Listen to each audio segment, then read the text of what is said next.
안녕하세요. 생명존중, 생명사랑, 생명지킴이 이윤테라피입니다. 오늘은 트림과 방구가 잦고 딸꾹질을 하는 경우의 자석건강법을 알아보겠습니다. 젖먹이 때는 위 발달이 온전하지 않죠. 그래서 우유를 먹고 트림을 시켜줘야 합니다. 그렇지 않으면 자주 토하게 되죠. 그런데 성인이 되어서도 소화가 안 되는 음식을 먹거나 과식을 한 것도 아닌데 밥만 먹으면 끄끄거리면서 냄새나는 방귀를 자주 뀌는 것, 이런 건 문제가 됩니다. 우리가 수술을 하고서도 방귀가 나오기 전에 음식물을 주지 않죠. 그 이유는 뱃속의 장기들이 제 자리를 찾아야 하기 때문입니다. 일반적으로 우리가 생각하듯이 음식을 먹을 때 공기가 뱃속으로 같이 들어가서 그런 것이 아니라 에너지 흐름에 장애가 생겼다, 이런 반증이 되겠습니다. 남편과 아버지를 차례로 암으로 잃고 암과 방귀를 연구한 대만 장숙기 박사는 이렇게 소리 없이 냄새가 지독한 방귀가 장애 문제다, 또한 암과 매우 연관이 있다, 이런 것을 발견했는데요. 실제는 방귀보다 지속적인 트림이 질병과의 연관이 매우 큽니다. 트림이 지속되면 횡격막과 호흡의 언밸런스의 문제를 의심해야 되죠. 온수 보일러에 불을 지펴서 방바닥이 뜨거워지도록 만들 때 특정 부분은 냉기가 도는 경우가 있죠. 이럴 때 우리가 에어캡을 탁 열면 순환이 한순간 되면서 온기가 방 전체로 퍼지게 됩니다. 우리 몸도 마찬가지죠. 냄새가 나는 방귀, 트림을 자주 한다, 이런 것은 이런 우리 몸의 기순환에 문제가 생겼기 때문에 에너지체인 인간에게는 기순환에 문제가 일어나서 그것이 트림과 방귀를 유발하고 순환장애의 원흉이 되면서 체온을 떨어뜨린다는 것입니다.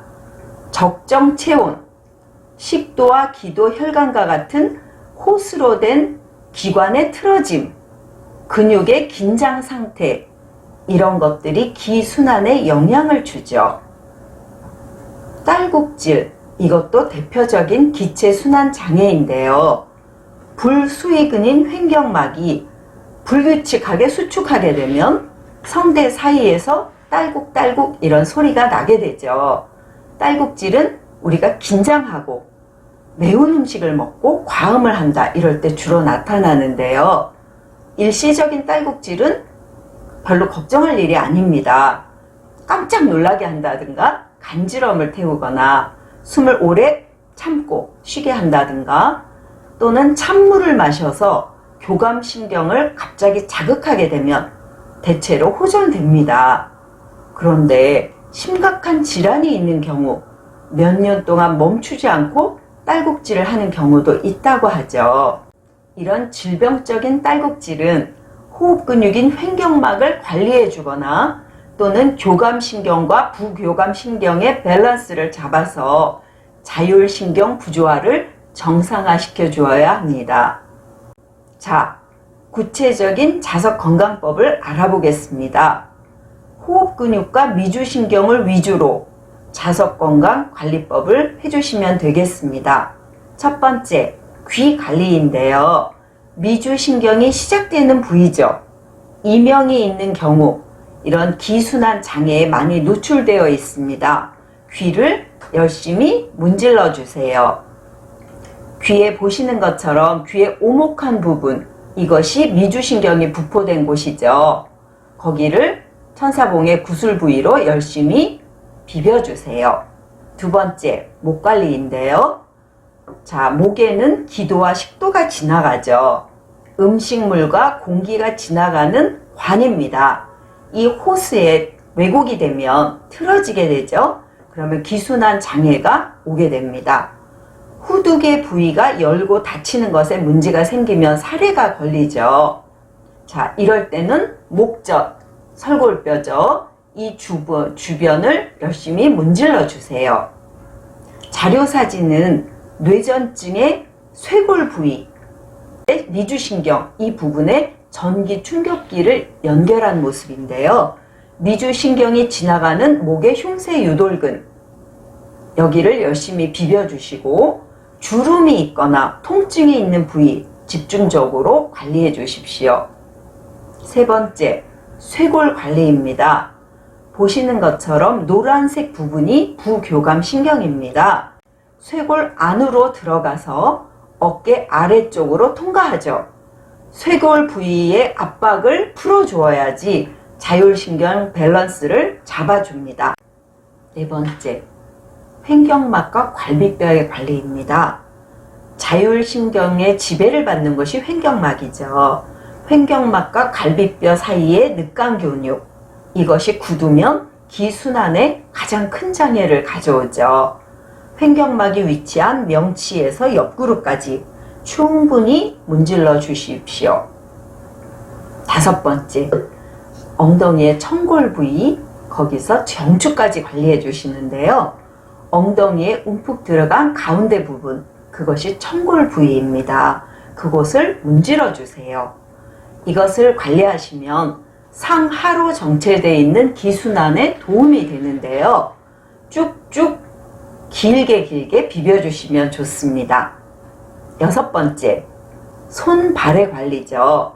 손등과 손바닥, 발등과 발바닥 전체를 골고루 비벼주시면 되는데요.